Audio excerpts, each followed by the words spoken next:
사도행전 23장 12절로 30절까지 말씀입니다. 제가 한 절, 여러분이 한 절 함께 교독하겠습니다. 날이 새매 유대인들이 당을 지어 맹세하되 바울을 죽이기 전에는 먹지도 아니하고 마시지도 아니하겠다 하고 대제사장들과 장로들에게 가서 말하되 우리가 바울을 죽이기 전에는 아무것도 먹지 않기로 굳게 맹세하였으니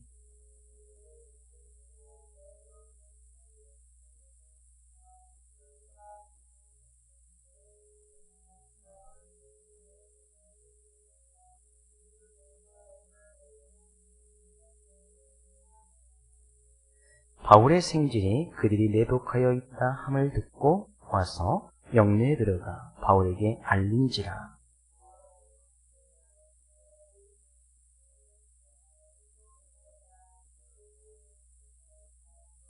천부장에게로 데리고 가서 이르되 죄수 바울이 나를 불러 이 청년이 당신께 할 말이 있다 하여 데리고 가기를 청하더이다 하매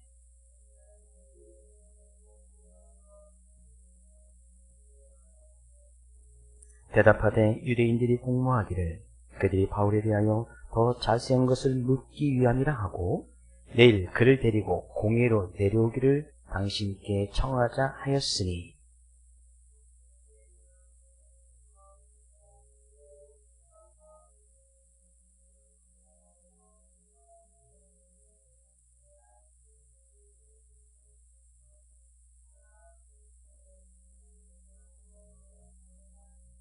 이에 천부장이 청년을 데리고 경계하되 이 일을 내게 알렸다고 아무에게도 이르지 말라 하고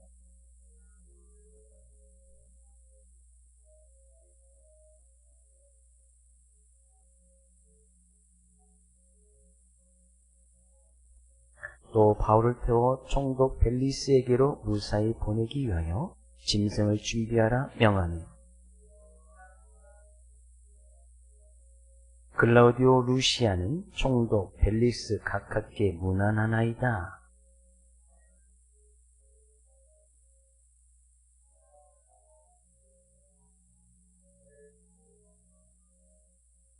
유대인들이 무슨 일로 그를 고발하는지 알고자 하여 그들의 공회로 데리고 내려갔더니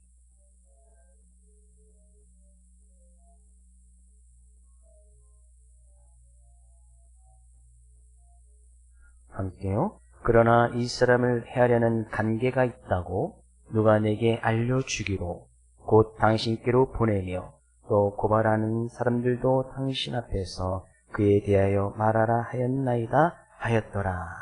아멘. 지금 우리는 이제 심각한 저출산의 문제로 이제 많이 고민하고 있죠. 그래서 한 산부인과 의사가 산부인과를 이제 접고서 여성 비만 클리닉을 열었습니다. 친구였던 의사가 묻습니다. 이보게 산부인과 의사가 왜 여성 비만 클리닉을 하는 거야? 이렇게 물으니까 산부인과 의사가 대답했습니다. 전공을 좀 살려서 이 사업을 좀 확장해 보려고 그래. 그러니까 친구가 어이없다는 듯이 산부인과하고 비만 클리닉하고 완전히 다른 분야이지 않느냐? 그 이야기하니까 산부인과 의사가 이렇게 이야기합니다. 이 친구야, 배 나온 여자들의 배를 꺼지게 하는 건 똑같잖아. 같은 문장인지 잘 모르겠습니다.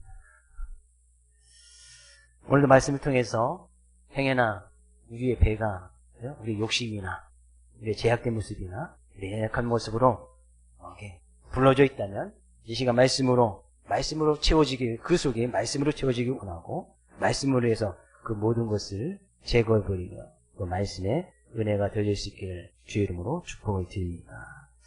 지금 사내들인 공회라는 것은 어떤 당시 유대인들의 의사결정하는 최고 의사결정 기관이었습니다. 쉽게 설명해드리는데 시의회가 있듯이 그런 의회가 있었단 말이죠.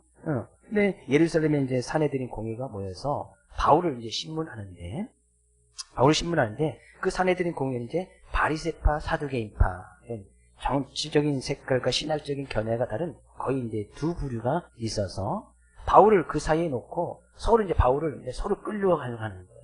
바울이 뭐 바리새파다, 사두개인이다, 서로 이제 정적인 색깔이나 이제 신학적인 견해가 다르다 보니까 바울이 그 사이에서 큰 이제 어려움을 당하고 있습니다.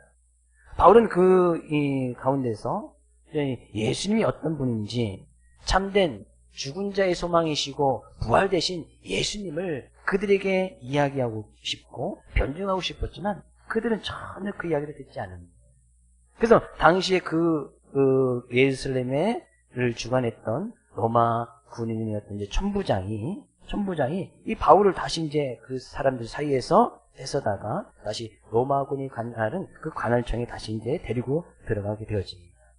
그러니까 유대인들 입장에서 바울이 얼마나 또 미웠겠습니까? 그런 사이에 어떤 일이 있었는지 우리가 이제 지난 시간에 말씀을 이어서 좀 살펴보기를 원하는데요. 12절에서는 나리샘에 유대인들이 당을 지어서 맹세하되 바울을 죽이기 전에는 먹지도 아니하고 마시지도 아니하겠다 하고 이같이 동맹한 자가 40여 명이더라. 그 가운데 바울이 이 죽은 자의 소망이시고 부활되신 예수님을 증거하려고 했지만 전혀 듣지 않으려고 했던 유대인들 40명이 당을 짓고 맹세하고 동맹하였다. 어떻게 하게요? 바울을 죽이기 전에는 먹지도 않고 마시지도 않겠다. 이렇게 확고한 의지를 가지렸던 바울을 죽이려는 암살단이 결성된 거 아니겠습니까? 그런 그들의 결의를 확고했단 말이죠. 여기서 이제 성경 가운데 표현을 보아도 당을 지었다, 맹세했다, 동맹했다. 그건 그들의 결의가 얼마나 확고한지를 보여주는 거예요. 바울을 그냥 막 죽이겠다는 것이겠죠. 바울을 뿐만 아니라 바울을 죽이려고 하는데 아주 이제 철저한 계획까지 세워둡니다. 그래서 이 40명의 어떤 암살단들이 대제사장과 장로들을 찾아갑니다. 여기서 이제 대제사장은 사내들이 그 의회의 의장이 대제사장이었고 거기에 또 많은 사람들이 이제 장로들이었습니다. 그러니까 이 사람들이 그 사내들이 그 의회 사람들을 찾아갔단 말이죠. 그러면서 자기들이 이렇게 굳건한 결의를 하고 있으니 우리 계획이 이렇습니다. 이 이야기를 하니까 그들은 이제 그들의 계획을 이제 따라갈 수밖에 없었습니다. 얼마나 그들이 확고했던지. 근데 그들의 계획은 이런 겁니다.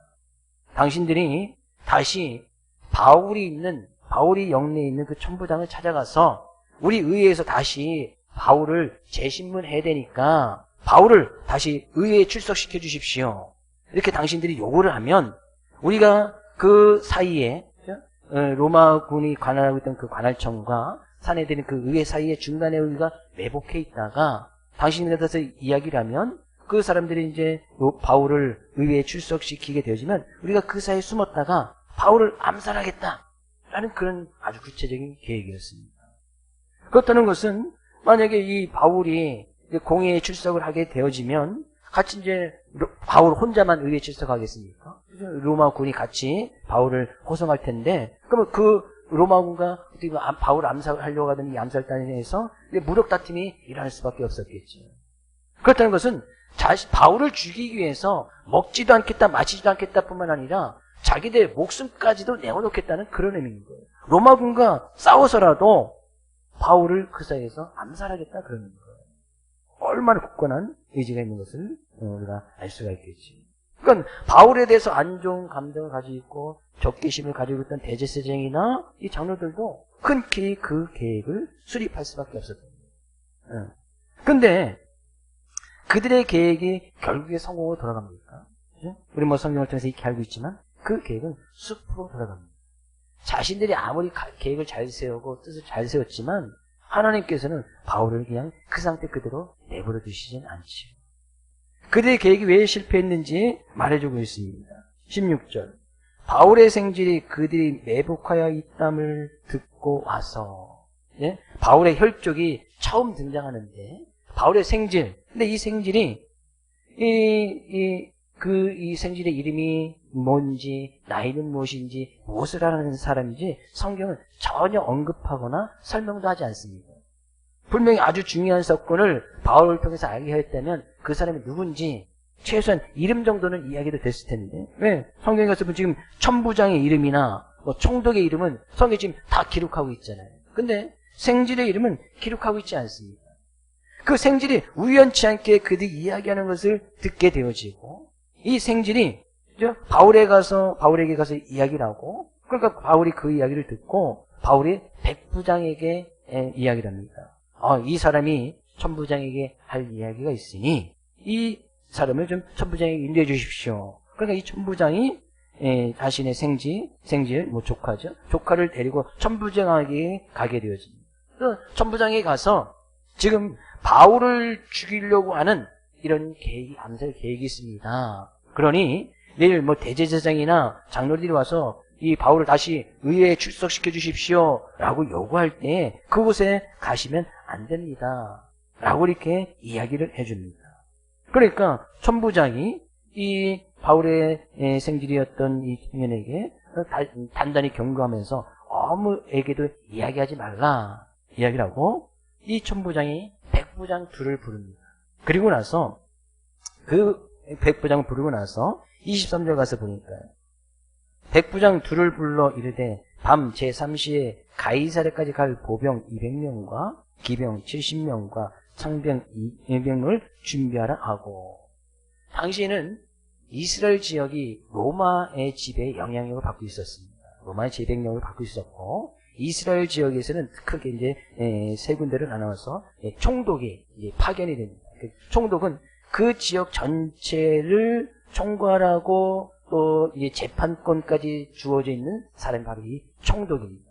근데 총독 밑에는 이제 로마 군인이었던 사람들이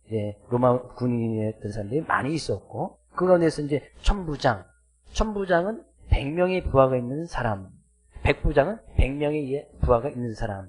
그러니까 이 총독이 여러 명의 이제 천부장과 각 지역의 천부장을 또 파견하고 또 그 밑에 백부장을 파견해서 로마의 어떤 법이라든지 재판을 행사하고 나갔던 것이 이제 당시 그런 제도였습니다. 로마는 이제 그렇게 해서 이스라엘 지역뿐만 아니라 그 로마의 당시가 로마 제국 최고의 어떤 권력을 누렸던 것이었기 때문에 이 지역뿐만 아니라 다른 곳에서 다 그렇게 총독을 파견하고 로마 군대를 파견해서 그 지역을 다스려 갔단 말이죠. 그러니까 이 당시에 이 총독은 가이사랴라는 적이 있었습니다. 이 가이사랴는 황제 이름이 이제 가이사인데 그 황제를 숭배하기 위해서 그 지역 이름은 이제 가이사랴라고 했단 말이죠. 근데 가이사랴 당시에 총독의 이름을 따서 그 가이사랴는 공례를 했습니다. 그래서 이스라엘 지역에서 보면 이 가이사랴라는 지명을 따서 이름을 지은 곳이 여러 군데가 있습니다. 그래서 이제 그 이름이 헷갈리지 않게 해서 이제 가이사랴 빌립보, 어느 정도 가이사랴 이렇게 하면서 그 지역을 이제 구분하기도 했죠. 근데 이 가이사랴 로마 총독이 이제 거기에 있는 거예요. 그러니까 이 천부장이 이제 이 예루살렘에서 이제 가이사랴까지는 이제 예루살렘에서 북쪽으로 한 100여 킬로 좀 떨어져 있는 곳인데 그 밤에 바울을 그 가이사랴 총독이 있는 결국에 로마 시민을 재판하고 그 재판권을 행사할 수 있고 하는 사람이 이제 총독에 했던 권한이었었기 때문에 이 총독에게 바울을 호송을 시키는 거예요. 네, 바울을 호송하기 위해서 그 밤에 밤 제3시라는 것은 지금 현재 시간으로 밤 9시 정도를 이야기합니다. 지금 밤 9시에 우리나라는 이제 전기라는 것이 있기 때문에 9시가 되어도 대낮처럼 이렇게 보낼 수 있지만 당시에는 그런 전기라든 것이 개발되지 않았기 때문에 밤 9시인데 깜깜한 밤인 거예요. 그 밤에 밤 9시에 극비리에 바울을 가이사랴로 이송하기를 준비합니다. 그래서 백부장에게 시킴해서 보병 200명, 기병, 말을 타는 기병 70명, 창병, 이제 무기를 들고 있는 사람 200명을 준비합니다. 그러면 이 사람 다 합치면 몇 명입니까? 470명인 거예요. 우리가 좀 잘 상식적으로 좀 생각해 봐도 바울은 지금 특별한 죄는 없었지만 죄수의 입장에 지금 로마 관할청에 지금 갇혀져 있는 거 아니겠습니까? 근데 그 죄수한 사람을 호송하기 위해서 몇 명이요? 군사 무기를 무장한 사람 470명을 이제 동원시키는 거예요. 천부장은 말씀드렸듯이 1000명의 부하가 있는 사람. 네, 그 1000명의 부하가 있는 사람이 바울 한 사람을 호송시키기 위해서 470명, 거의 절반이나 되는 자기 부하를 동원을 시켰단 말이죠. 상식적으로 이해가 되지 않지요.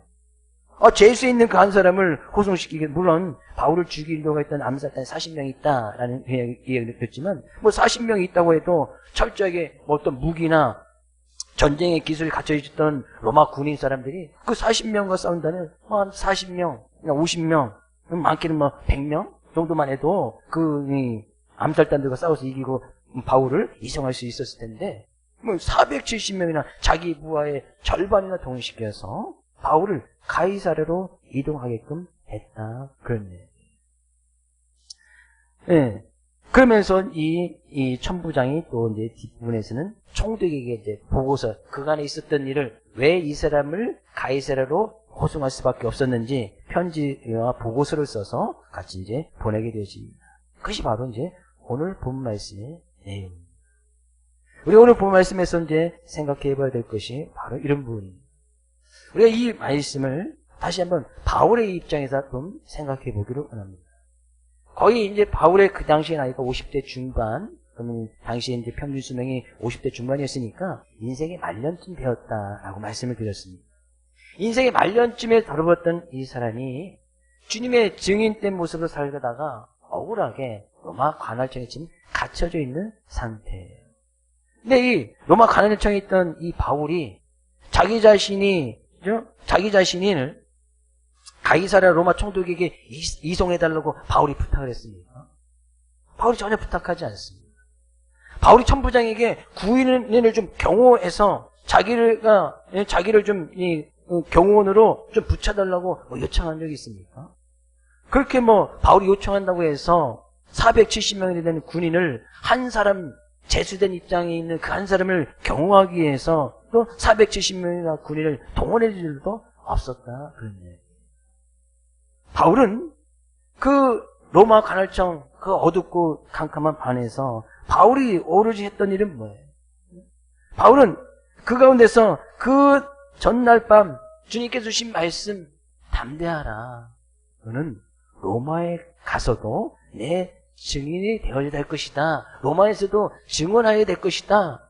그러니 담대하라. 라는 그 한 말씀 붙들고 그 차디찬 로마 관할청 영내 안에서, 어떻게 보면 감방 안에서 바울이 한 일이라고는 그 말씀을 살아내기 위해서 주님이 주신 그 말씀 붙들고 그 말씀을 자기의 삶 가운데서 지켜나가기 위해서 그 말씀 붙들고 말씀의 위로를 받고 그 말씀을 살아내게 힘써 나가는, 그래서 주님 앞에 바로 서기 위해서 그 말씀 하나 붙들고 있었던 모습이 바울의 모습이었어요.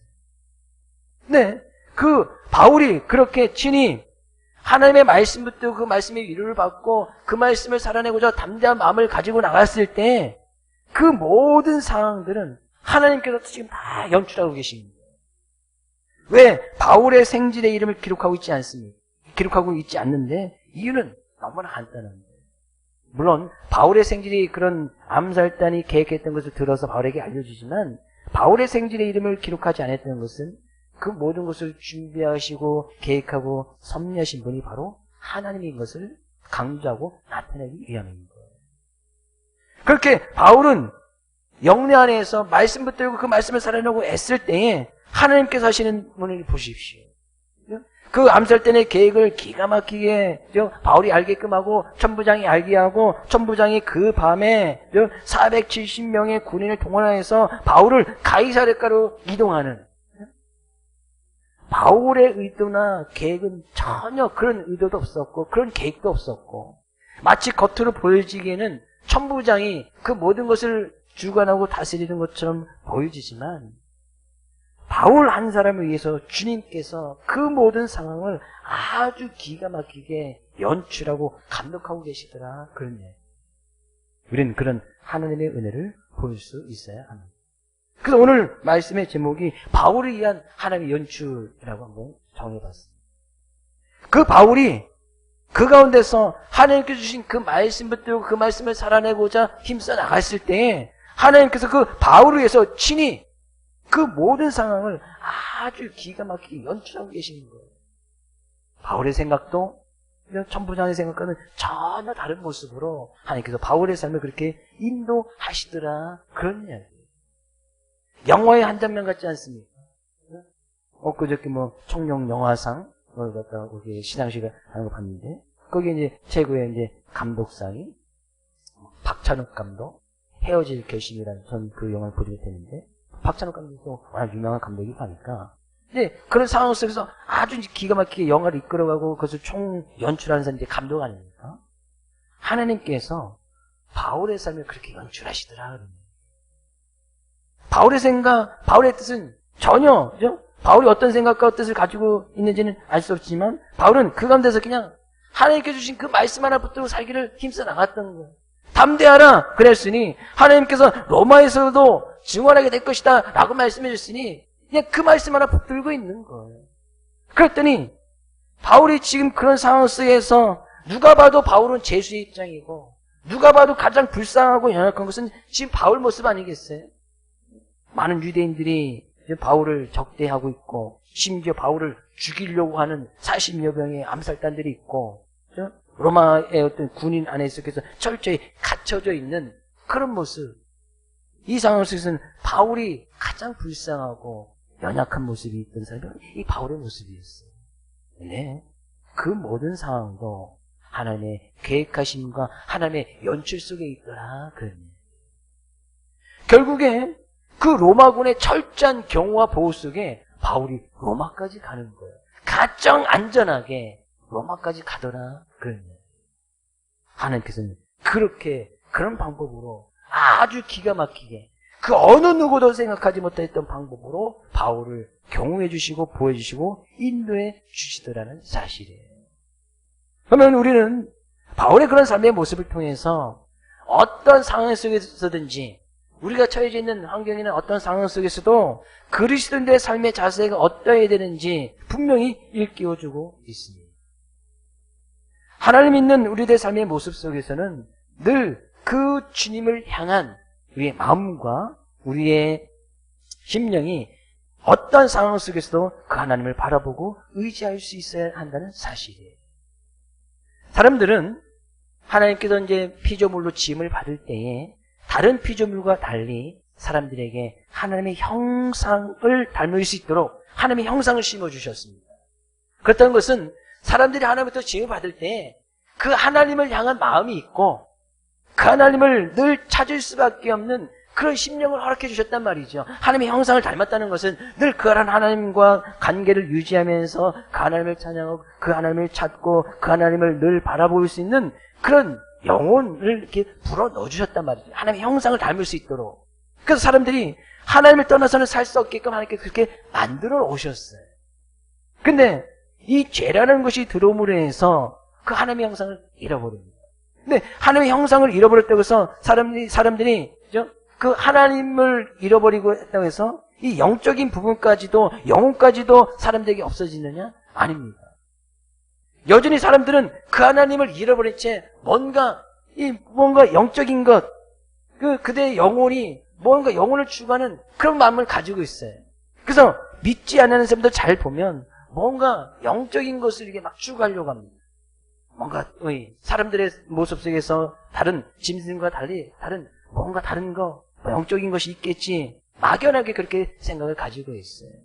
우리는 그 세상 사람들이 이야기하는 그 영적인 것과 믿는 우리 영적인 것하고는 전혀 다른 의미가 있겠지만, 우리가 믿는 영적인 것이다 라면 이제 그 하나님을 향한 마음, 그것을 갖다 우리는 영적인 것이라고 하는데, 일례로 한국문화관광연구원에서 코로나 전과 코로나 이후에 조사한 것이 있었는데, 코로나 이후에 무속인이 40만 명이나 될 것이라고 이제 추산하고 있습니다.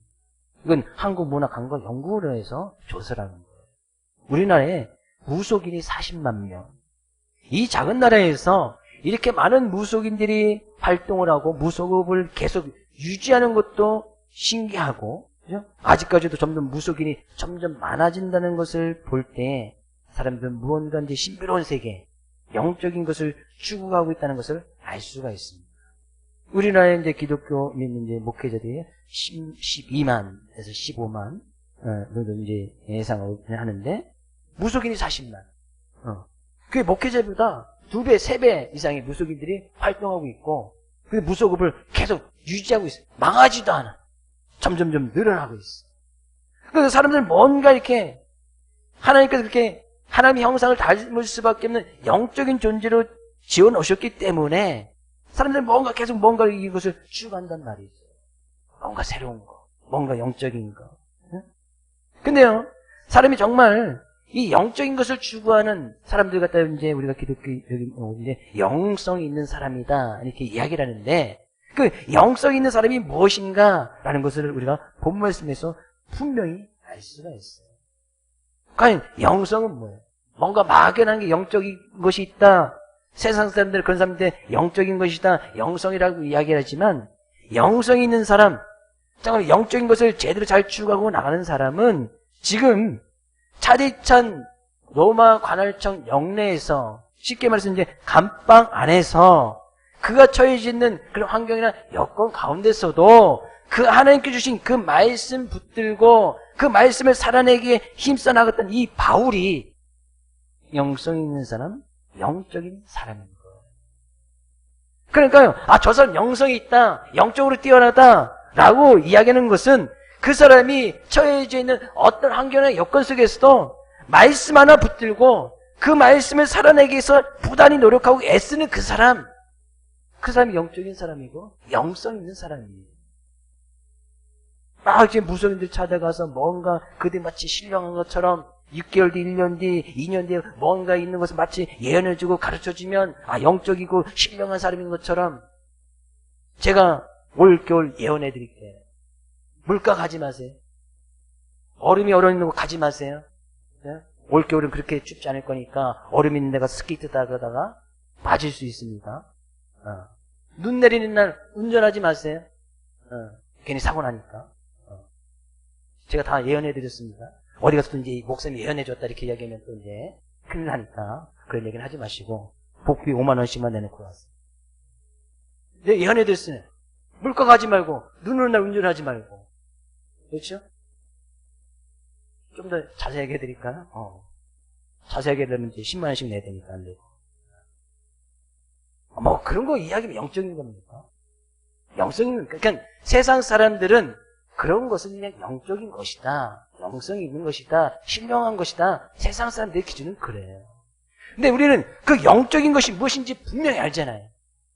그 영적인 것은 하나님을 향한 것이고 그 하나님을 향한 마음을 가지고 있을 때에 하나님께 주신 그 말씀 하나 붙들고 차디찬 감옥에 있어도 어려움 속에 있어도 문제가 있어도 내가 그 말씀 하나 붙들고 위로를 받고 그 말씀을 살아내기 위해서 부단히 노력하고 애쓰는 그 사람, 바울과 같은 그 사람, 감방 안에 갇혀 있으면서도 불구하고 담대하라 말씀하신 그 말씀 하나 붙들고 그 말씀을 통해서 참 평안을 누리고 있는 그 사람, 바울과 같은 그 사람이 영성 있는 사람, 영적인 사람이다. 그런 이야기예요.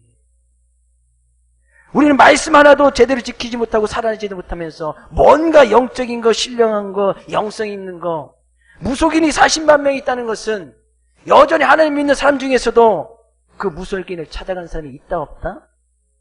있다는 거예요. 있으니까 무속인이 계속 무속을 하면서 계속 무속인은 늘어나고 계속 교회는 문 닫고 목회자들은 줄어드는 거 아니겠습니까? 그것이 신령한 겁니다. 그것이 영적인 겁니다.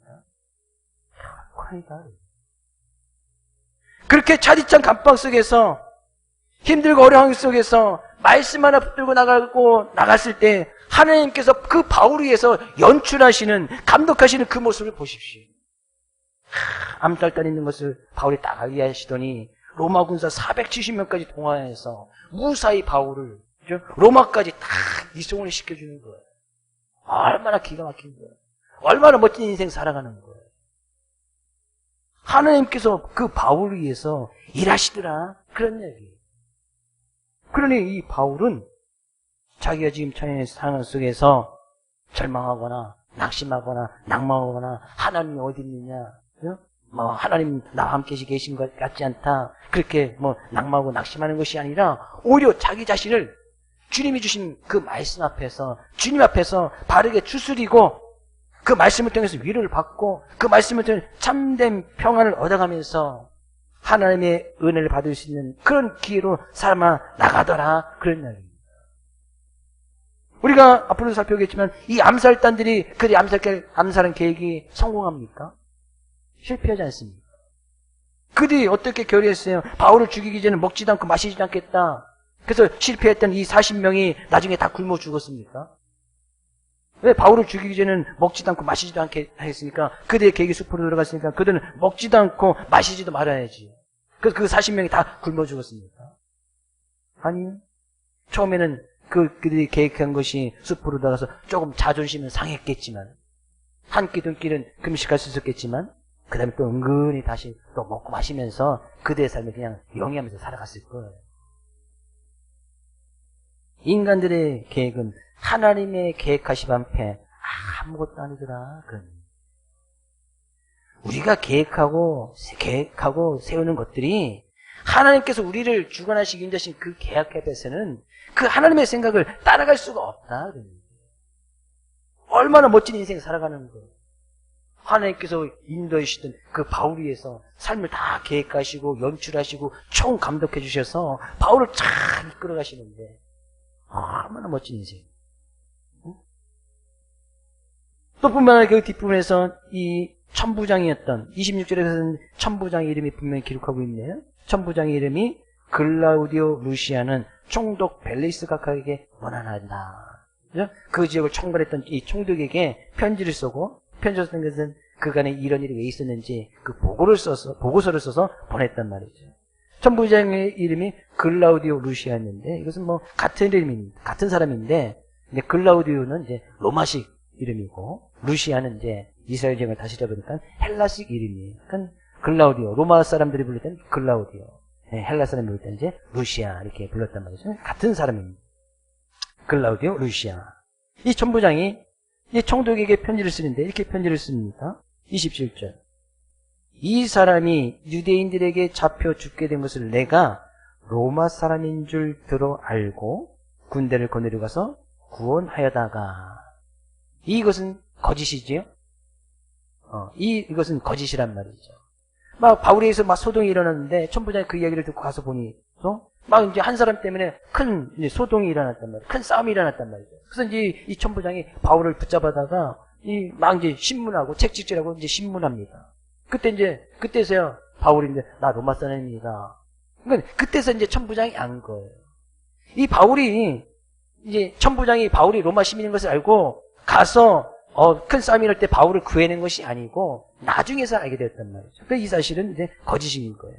근데 이렇게 이제 보고서를 썼다는 것은 총독 벨리스에게 자기가 지금 로마 사람인 사람을 잘 보호하고 또 잘 호송해서 총독님께 보냅니다. 그래서 자기 자신의 일을 잘하고 있다라고 이제 자기 일을 과시하기 위해서 거짓 보고서를 이제 쓰는 겁니다. 또 28절 가서 보면 유대인들이 무슨 일로 그를 고발하는지 알고자 하여 그들의 공회로 데리고 내려갔더니 고발하는 것이 그들의 율법에 관한 것이요 한 가지도 죽이거나 결박할 사유가 없음을 발견하였나이다. 이것은 이제 사실이 맞지요. 로마에게서는 어떤 이제 제된 모습이 없었으니까 이것이 단순히 유대인들 사이에 어떤 신학적인 견해나 이런 것 차이 때문에 그런 소동이 일어나는 것이지 로마법에 대해 접촉된 것은 아무것도 없습니다. 이렇게 이야기를 했다면 요것은 요것만큼 보면 사실이에요. 그러면 당시에 예루살렘을 총괄했던 사람이 이제 천부장이니까 이 사람이 바울이 로마 시민인데 아무런 죄가 없으면 천부장이 그냥 그 바울을 그냥 풀어주면 그만이었던 거예요. 그죠? 아무런 죄가 없으니까. 근데 굳이 이 바울이 로마 시민 것을 구실 삼아서 잘 경호하여서 총독이 있는 가이사랴까지 호송하겠다는 것은 그 로마 시민에 대한 그 재판권을 총독에게 위임해 주는 거예요. 이것은 총독님께서 해결해 주십시오. 그래서 자기는 로마 시민을 잘 보호했으니까 그 공을 이제 총독에게 위임하면서 자기가 그 공을 받기 위함에 있던 거예요. 사실은 맞지만 이것은 총독에게 잘 보이기 위해서 그렇게 보고서를 썼단 말이죠. 그뿐만 아니라 30절. 그러나 이 사람을 해하려는 관계가 있다고 누가 내게 알려주기로 곧 당신께로 보내며 또 고발하는 사람들도 당신 앞에서 그에 대하여 말하라 하였나이다 하였더라. 이렇게 보고서였단 말이죠. 30절에 앞부분은 맞지만 뒷부분은 또 거짓입니다. 왜냐하면 바울을 이송할 때 바울을 암살꾼에게 정부가 세워나가는 것을 첫째하게 금지하기 위해서 그 밤에 몰래 바울이 이송한 거 아니겠습니까? 또 바울의 생질에게도 어느 누구에 가서도 이야기하지 말라고 이야기했단 말이죠. 근데 이 천부장은 고발하는 사람들도 당신 앞에 가서 그에 대해서 말하라. 고발했던 사람들에게도 그럼 무슨 일이 있으면 가서 이제 총독에게 이야기하라고 이야기를 해줬단 말이죠. 근데 이야기했던 방면이 앞부분에 전혀 없지 않습니까? 그렇게 하면서 이제 거짓 보고서를 총독에게 보고를 하는 거예요. 어쩌면 이제 총독이 잘 보이고 그러면서 자기 어떤 승진이나 또 이 거짓 보고서를 통해서 자기가 누군가에게 잘 보이고 관심을 갖기 위해서 이런 거짓 보고서를 쓴 거죠. 이것이 보통 이제 세상 사람들이 어떤 승진이나 자기 자신을 자랑하고 드러내기 위한 일반적인 그런 방법 중에 하나이기도 합니다. 그래서 뭐 나중에 이 천부장이 뭐 잘 됐는지 안 됐는지는 우리는 알 수가 없습니다. 왜? 이후에 천부장에 대해서 기록은 전혀 없으니까 천부장이 뭐 총독에게 잘 보여서 그 다음 총독으로 됐는지 아니면 뭐 어떤 상을 받았는지 이것은 우리가 알 길이 없습니다. 근데 이 천부장과 앞에 유대인 바울을 죽이기 위해서 결성했던 40명의 사람들과 공통점이 있어요. 그 40명을 바울을 죽이기 위해 했던 동맹이 40명. 바울이 자기가 이제 그 유대인들 앞에서 변증을 합니다. 죽은 자의 소망을 내시고 부활되신 분은 오직 예수님밖에 없습니다. 그 예수님에서 이야기하고 있었는데 이 유대인들과 암살당한 40명은 전혀 그 얘기를 들으려고 하지 않습니다. 예수님이 어떤 분인지 복음이 무엇인지 들으려고 하지 않았단 말이죠. 이 천부장도 마찬가지예요. 그 모든 것을 계획하고 준비한 것이 자기 뜻대로 잘 된 것 같고 그래서 거짓 보고서까지 올려서 어떤 출세나 어떤 자기 자신을 과장하고 또 드러내기 위한 그런 것에만 관심이 있었지. 이 천부장은 바울을 직접 만났던 사람 아닙니까? 영내에서 만났고 바울이 변증하는 것도 좀 들었고 충분히 바울을 통해서 하나님이 어떤 분이신지 예수님이 어떤 분이신지 구원이 무엇인지 충분히 들을 수 있는 기회가 있었지만 하나님은 온데간데 없고 그 복음의 말씀을 전혀 들으려고 하지도 않았단 말이죠. 암살자 40명이 자기의 계획대로 바울을 죽이려는 그런 의도가 있었지만 그들의 계획은 전혀 이제 숲으로 들어갑니다. 전혀 이루어지지 않습니다. 이 천부장도 그런 거짓 보고를 해서 총독이 환심을 사고 뭐 승진해서 나중에 뭐 승진할 수도 있었겠지만 결국에 그가 계속해서 승승장구하고 지금까지 부귀영화를 누립니다. 그리고 결국에는 한 줌의 흙으로 돌아갈 수밖에 없는 결국엔 흙으로 돌아간 허망한 죽음을 맞이했다는 얘기죠. 결국에 이들은 하나님의 말씀을 통해서 그들이 분명히 어떤 삶의 모습으로 살아가게 되는지 그런 들을 기회가 있었고 복음을 들을 수 있는 기회가 있었지만 그들 스스로가 다 박차버린 거예요. 그리고 허망한 죽음을 맞이하는 거예요. 바울은 전혀 다른 모습이지 않습니다. 누가 봐도 불쌍하고 연약한 감방 안에 갇혀있던 이 바울은 하나님께 주신 그 말씀 하나 붙들고 살아가는 거예요. 40명의 유대인들이나 그 외의 유대인들이나 천부장이나 분명히 하나님의 말씀을 들을 기회가 있었고 바울이 변증하는 이야기를 들었음에도 불구하고 그것이 하나님의 말씀인 것도 모르고 자기들의 어떤 계획이나 자기가 뜻하는 바대로 승진이나 이런 자기의 관심 있는 거 자기 자신을 자랑하고 교만하고 그런 것 때문에 관심이 있었지 전혀 하나님의 말씀을 들으려고 하지 아니하였더라 그런 이야기예요. 그들의 인생과 바울의 인생은 전혀 다른 방향으로 흘러가고 있음을 우리는 알 수가 있습니다. 오늘 말씀을 통해서 결국에 하나님을 믿고 나가는 그리스도의 삶의 모습은 어떤 삶을 살아가는지 분명히 말씀해주고 있습니다. 그리스도인들은 하나님께 주신 그 말씀 하나 붙들고 살아가는 거예요. 그 말씀 하나 지키기 위해서 부단히 노력하는 거예요. 항상 기뻐하라 했으니 어려움이 있어도 하나님 이 어려운 상황에서 기쁨 하나님 주신 참된 평안을 유지며 살게 하여 주시옵소서. 그냥 그 말 하나 말씀 붙들고 살아가는 거예요. 범사에 감사하라 했으니 어떤 상황 가운데 있어도 어떻게 하면 하나님께 감사할 수 있을까? 어떻게 하나님께 영광을 돌릴 수 있을까? 그냥 그 말씀 하나 붙들고 살아가는 거예요. 그러면 우리가 계획하고 생각하지 아니었던 방법으로 하나님께서 전혀 놀라운 방법을 우리의 삶에 연출하시고 감독하시고 하나님의 은혜를 맛보아 알아갈 수 있는 그런 은혜를 체험하고 느낄 때가 반드시 있다. 그런 말씀 살아내십시오. 이 시간 하나님께서 어떤 말씀을 주셨든지 그 말씀 하나 붙들고 한 주간 살아가십시오. 담대하라 말씀하신 말씀이 나에게 딱 받았으면 어떤 상황 속에서도 담대하게 살아가십시오. 뭐 두려울 것이 뭐 있습니까? 천지를 창조하신 하나님께서 우리 하나님이시고 우리 아버지시고 나의 곁에서 늘 지켜 보호해 주시는 하나님이신데 무엇 때문에 두려워야 합니까? 감사할 조건이 뭐가 없겠습니까? 바울은 감방 안에, 차디찬 감방 안에, 어두운 감방 안에 있으면서도 그는 감사한 거예요. 하나님께서 말씀해 주시니 인생 말년에 나를 그래도 하나님의 도구로 사용하시니 얼마나 감사했겠습니까? 그러니까 그 감방에 있어도 불평불만하지 않는 거예요. 하나님, 내가 주님의 말씀을 증거하다가 증인된 모습을 살려다가 내가 왜 감옥에 갇혀야 되냐? 불평하지 않는 거예요. 불평불만이 있다라는 것을 보면 우리의 삶 가운데 하나님의 말씀이 없다라는 것과 같은 맥락일 수도 있습니다. 말씀을 살아내십시오. 말씀 하나 붙들고 그 말씀 하나 붙들고 이번 한 주간 열심히 살아가시고 그래서 또 받은 은혜가 있다면 같이 또 셀모임이나 또 모임 속에서 이렇게 나누시고 그래야 거기가 또 하나님의 뜻하신 바 하나님 인도하신 바대로 하나님께서 놀라운 우리의 삶을 연출해 하시는 그런 하나님의 은혜를 맛보아 나갈 줄 믿습니다. 이번 한 주간 말씀으로 승리하시기를 원하고 그 말씀대로 담대하고 감사하고 기뻐하고 우리에게 주신 그 말씀 하나 붙들고 살아나가서 하나님의 은혜를 맛보아 나갈 수 있는 그 사랑하는 모든 성도들 될 수 있기를 주의 이름으로 축복을 드립니다.